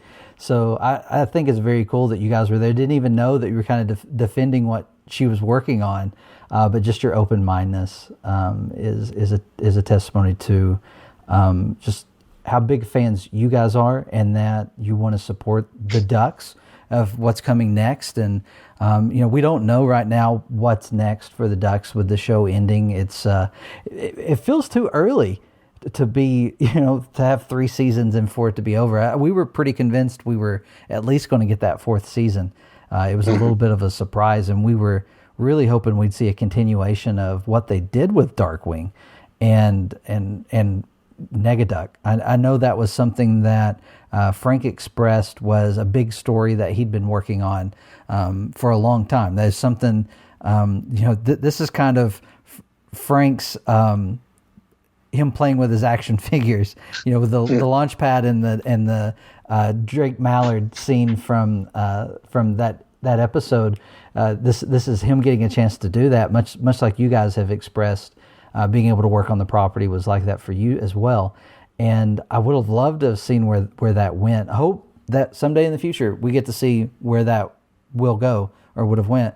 And but you can definitely tell that everyone on the show had a deep respect. And I know early on when they were before they had even announced that there was Darkwing stuff going on, we saw some of the people on the show talking about the old Darkwing show, and that they had watched it and stuff, and you were like, okay, so there is something, we're going to get Easter eggs, and then it, oh wait, this is going to be bigger than Easter eggs, and they just knocked it out of the park with Let's Get Dangerous. I mean, if you're going to reboot Darkwing Duck, it was just a fantastic way to do it because it broke the mold and yet respected what had come before. Mm-hmm. Yeah.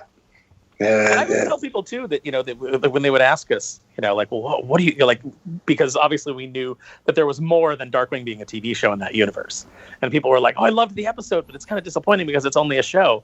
And I'm like, the whole story hasn't been told yet. You've got to just sit back and let it unfold. And I think that with the immediacy of social media, that's kind of been a thing where it's like, oh, well, the creators did this, and that means that they can't do this. And it's like, you don't know what the long-term plan is. We had gotten some feedback on the Darkwing comics with Quackerjack is, some people liked the darker Quackerjack, and some people were like, oh, I kind of missed the Quackerjack from the show. And I would tell them, well, what we have layered in is that Quackerjack is different depending on which Banana Brain he has. So when he has Mr. Banana Brain from the show, he'll be the lighthearted clown, kind of toy villain. But when he has Mecha Banana Brain, he'll be the darker, more Joker kind of character.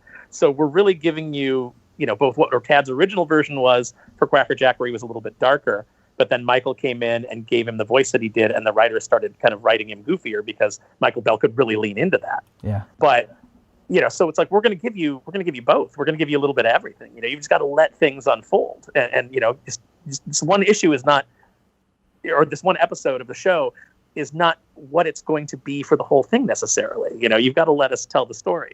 So that makes me curious when he has Mr. Mecha Banana Brain. Who do you picture doing the voice? Yeah. Oh no, it's still Michael, because I don't know if you guys ever saw.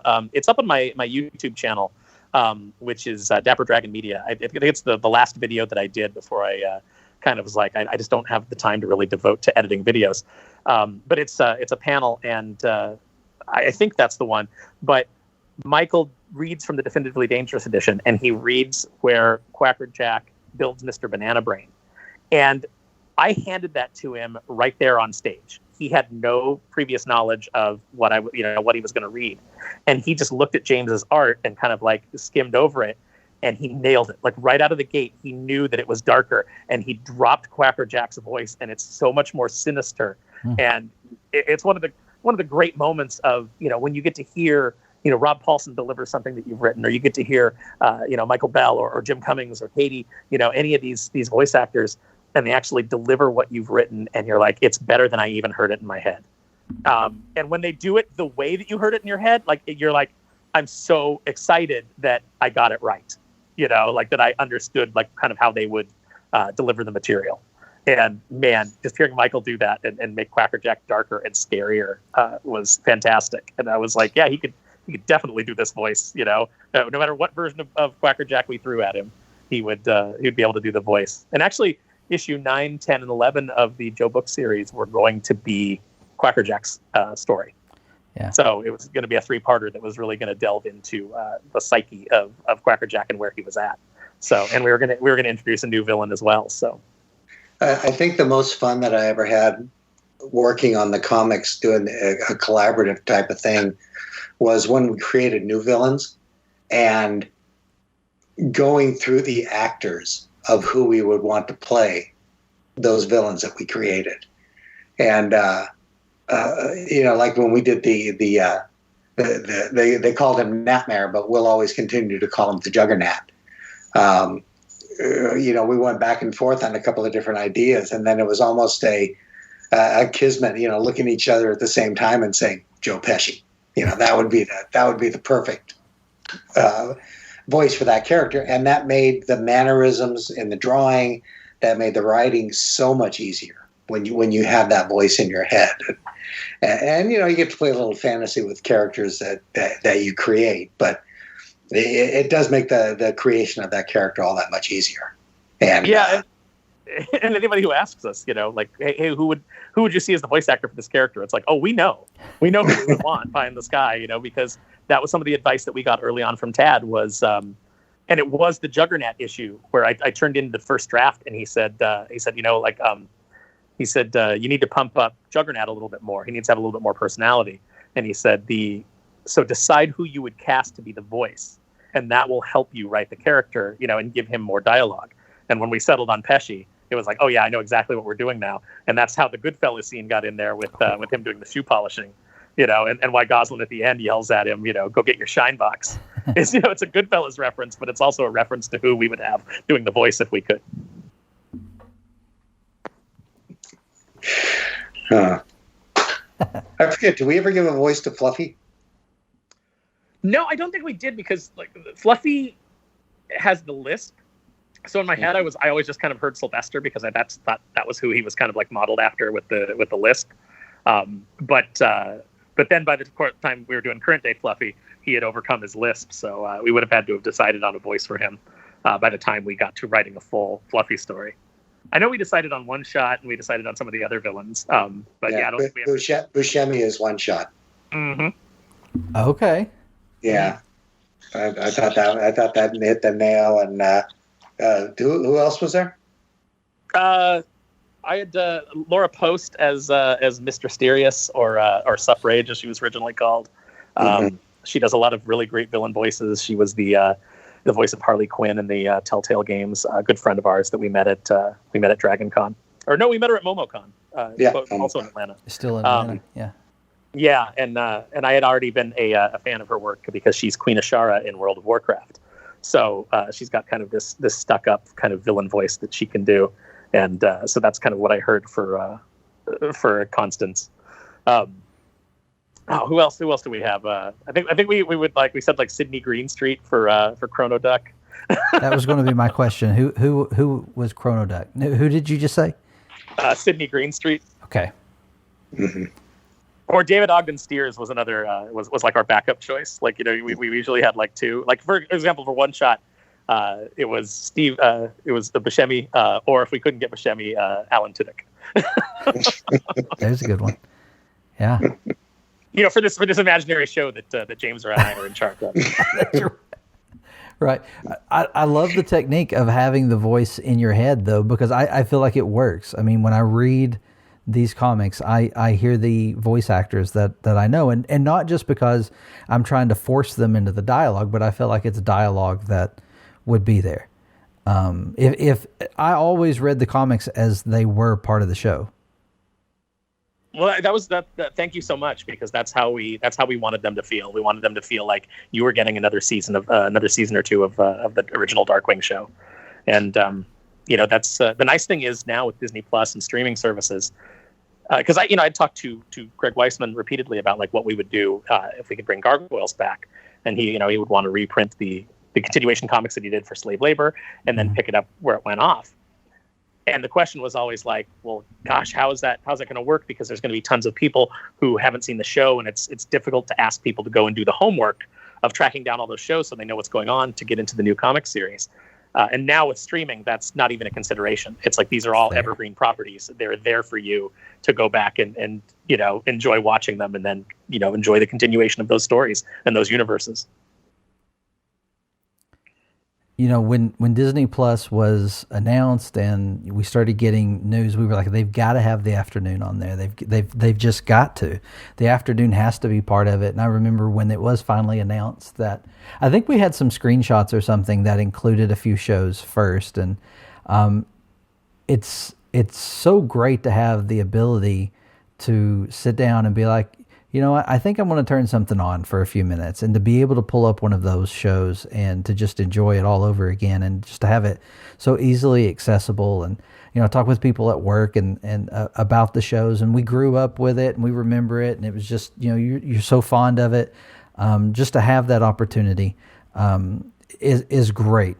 And I think for me, one of the things that I really hope comes out of the nostalgia wave that's been going on really ever since the Boom comics. I mean, we've spoken with quite a few people over the last few years, and we've kind of talked about what kicked off the nostalgia for the Disney afternoon in the last few years. And, you know, we've discussed some of that. More often than not, we hear that it was the Boom comics. The Boom comics kind of kicked it off, and then it's something that's been building. And I love that it's building, and we're seeing the characters represented on merchandise, and that we're getting shows such as DuckTales. I guess that's my greatest point, is that I want to see more new stuff. I want to see, you know, I want to see another Gargoyles series picked up, or a live action Gargoyles. You know, that would be amazing. I've probably been one of the biggest supporter of the Chippendale Rescue Rangers movie until recently, and now I'm worried, but I hope it's good. I'm still going to be there for it. I don't know what they're going to do, but I love the Disney afternoon getting something new. So I'm hoping it's a fun twist on what we already know. I'm trying to remain positive, but I think everybody online has kind of knocked me down enough that I'm starting to get worried, because... Well, I don't know. Aaron and I have always been told that nostalgia doesn't sell. So. That was what we heard when I first pitched Darkwing at Boom. Yeah. I was told that sounds like a nostalgia thing, and we don't think that'll sell. That's crazy. And now it's funny, because now, you know, 10 years later, you look at the company, and, you know, what's keeping it alive. You know, before they launched Berserker and had big success by attaching themselves Remora-like to Keanu Reeves. It was nostalgia that was keeping them alive. You know, with Power Rangers and things like that. You know, doing those older properties, and, you know, having editors on them that were doing them well. And, you know, I think that maybe they learned the lesson with the Disney license, that you can't just slap, you know, those characters onto any story. Yeah. You know, it needs to be steeped in the lore, and it needs to be steeped in the things that people love. So, you know, to think that James and I had any kind of contribution to this resurgence of the Disney afternoon is just a huge honor, and I hope that's true. I hope that 100%. You know, these little books that we did, you know, they resonate with people, and that people want to see more, because, you know, honestly, I'm a big person about like doing work and then moving on. But I'll never move on from Darkwing, even if we got to write the series to a conclusion that I was satisfied with. For this is our opus. Here it is, start to finish. I feel like I would always have new ideas for that universe because I just love it so much, and the characters are so rich. And it doesn't worry me that you say that, because I know you said earlier that you have 6 years worth of stories already planned out. So I know that although you're writing to the end, that would be a great ride. That really, the hashtag Save Darkwing, when everybody realized we weren't getting that issue 9, I still put it in tweets every now and then. I would love to see a continuation of the stories. Love you guys' work. I know it's getting late. We're on different coasts, but it's getting late for us. So we're going to have to say goodbye. But before we do, where can our listeners? Which honestly, I can't imagine there's anybody who's listened to our podcast for any time who doesn't know who you guys are, because we enjoy following you and talking about you and constantly bringing up the fact that we hope you get another shot to continue Darkwing. Where might they follow you, or where would you like for them to check out your work? Well, you can find me at silvaniart.com. There I have my portfolio page, online store, if you want to pick up any original Darkwing artwork. I'm hoping to get my hands on more of the trades from the Joe Book stuff and put those back up on my store. And I am on all the social media under Silvani Art. So my last name just plus ART. I kind of abandoned Facebook, even though I still have a page up there. I just kind of purged it of being like attached to anybody. I only have that for various toy and collecting groups that I'm in. That's the only reason I've kept it. But you can find me on Twitter, Aaron Sparrow, Aaron_Sparrow, and then on Instagram, Aaron Sparrow. I post toy news and different customs and things that I'm doing. Twitter is probably more just me trying to be funny and make you laugh, and Instagram is maybe a little more insight into my daily life. So depending on on which one you want to be a part of, you can find me there. And I know that we're cutting it a little bit short here because of the late hour, but I guess we'll just have to come back and do this again. Open invitation. We're ready. And if people have questions, just compile a list of questions that people have, maybe about the series or whatnot. And it's like you can always ask us on Twitter, but we're kind of limited by character count. We can go into a little more depth when we're on here. Yeah, it'd be fun. We haven't, the podcast episode has gotten away, and we've not even brought up the fact that this is coming out around Darkwing's 30th anniversary. So yeah, September will be the official, like the date that the series, like the full series. There was a teaser, of course, at I think it was at April 1st or March 31st, somewhere around there, and then we got the full series at September. So hey, fingers crossed. We'll be back on before then, and wouldn't hurt to have some cool news for Darkwing's 30th anniversary, would it? I actually talked to Tad Stones earlier and told him that we were going to be on the show, and he goes, "Oh." He said, "Make sure you have the Darkwing rap memorized by the time you go on." We'll practice that for the September. Yeah, we'll do that again in September. I do have that memorized. That's the sad thing. I do have that memorized. I also have Go Ninja Go Ninja Go from Secret of the Ooze memorized. Yeah, that's we had the Toka and Razor figures the other day, and someone said like, "Oh man, remember Vanilla Ice in there?" And I just busted into the rap, and everybody was like just looking at me like, "Oh my god." Yeah. Can you do the dance too? There's some dance moves in there. Yeah, I probably could. It wouldn't be pretty, but I could probably do it. Well, guys, thank you again for joining us. Hey, thank you for having us. Appreciate it. Yeah, it was fun. Let's do it again. Absolutely. Mm.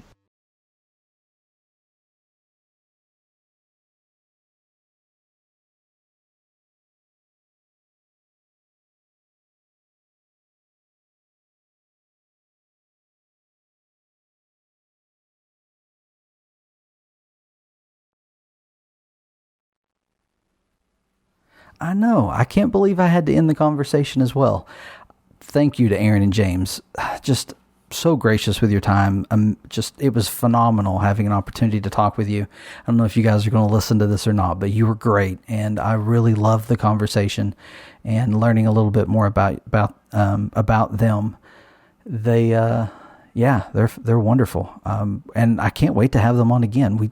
We got done with the conversation, or got toward the end, and realized we've not even talked about the 30th anniversary. Or too many details about the show. So we will do that. We wanted to give James and Aaron some time to introduce themselves to people in the community who maybe haven't checked out their work before, or maybe you were thinking about it.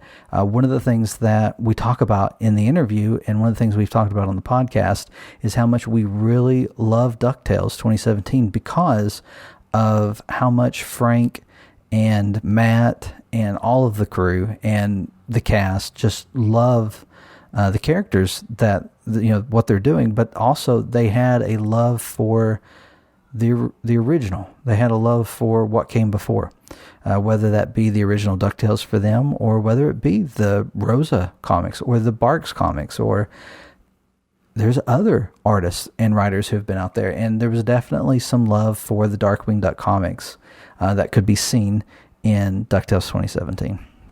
I know in the interview, I said it at least once, that we've heard over the last few years from numerous people that the resurgence of Disney Afternoon nostalgia really began with the Boom Studio comics. And I believe that's true. I believe the Boom comics definitely brought back that nostalgia. I mean, for me, I think I said in the interview, Joe Books was when I found out about the comic and went back to it, and started picking it up, but I went back to what came before in the Definitively Dangerous edition, and they're fabulous stories. Highly recommend that you, I'm sure you don't have hundreds of dollars to spend on this collection, so if you come across a copy at a decent price, I urge you to pick it up. Hopefully it gets reprinted at some point. I'd love to see it out there again. Maybe a publisher will pick it up and get it out there so that people can read it for the first time, or people who missed out on the collection can get a hold of it for the first time. Because I know those original issues are not exactly the same. As Aaron said, they made some changes to it that they felt were necessary when they did the Definitively Dangerous edition through Joe Books. So great collection.